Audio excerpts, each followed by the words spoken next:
Hi, Lisa Soland here with a writer's tip of the day. And the tip is curb your impatience. It's a great thing to learn to do as a writer. I just came in from outside and I am speckled with little pieces of dirt.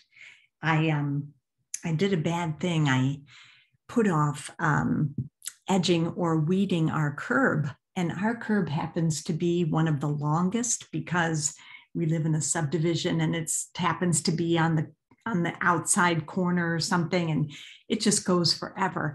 And we had a forest growing in the curb, and the curb is where the cement meets the pavement, of the road, and dirt gets in there. And my husband mows the lawn and grass goes in there and seeds, and there were trees growing out of our curb. I couldn't even yank them out. Well, today I went and I had to get more of that plastic stuff that whips around with our little, thing. And I only had a little bit left to go, but I worked on it all day yesterday, and I had showered and put on new clothes. This morning I had all new clothes, and I thought, you're not going to go out there and do that today because you're clean. I don't have to shower again, but I'm telling you, I only had like 30 feet left to go, but it's so thick. It was taking me so long.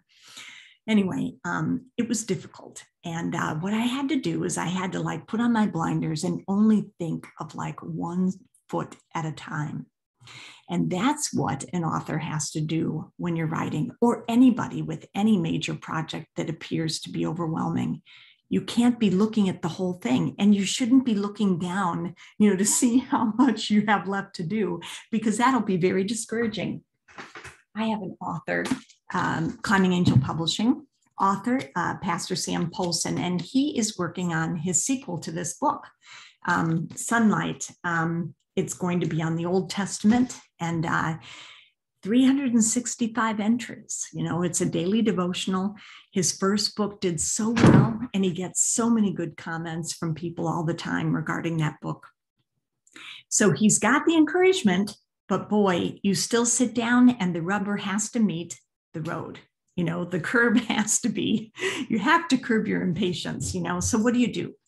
If you have to, do you take 1 month at a time? No, sometimes you take a day at a time, 1 page at a time, or 1 sentence, until you get on a roll. And you will get on a roll. I know that blank page can be daunting. You will get on a roll, but you've got to curb that impatience. I mean, look I got dirt specks on my glasses.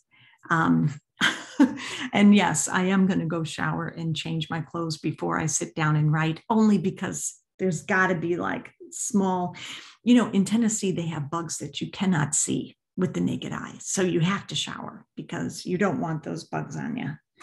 And anyway,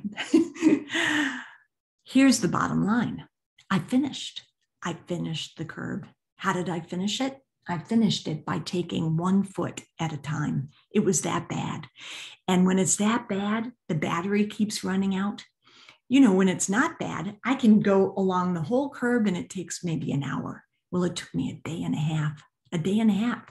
I would work on a chapter, editing. I got a couple of books currently that I'm trying to get off to print. And I would do a chapter, and then I would go out and do a little bit more of the curb. Get tired out there, come in and work. You've got to pace yourself. It's the emotional life of the writer, really, that's really the gauge in whether you're going to succeed or not. So you've got to learn how to negotiate with your inner thoughts as you're doing the process of writing.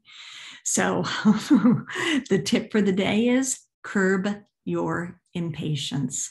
Just take a little bit at a time and know that it'll get done if you stay with it and you don't give up and you do a little bit at a time.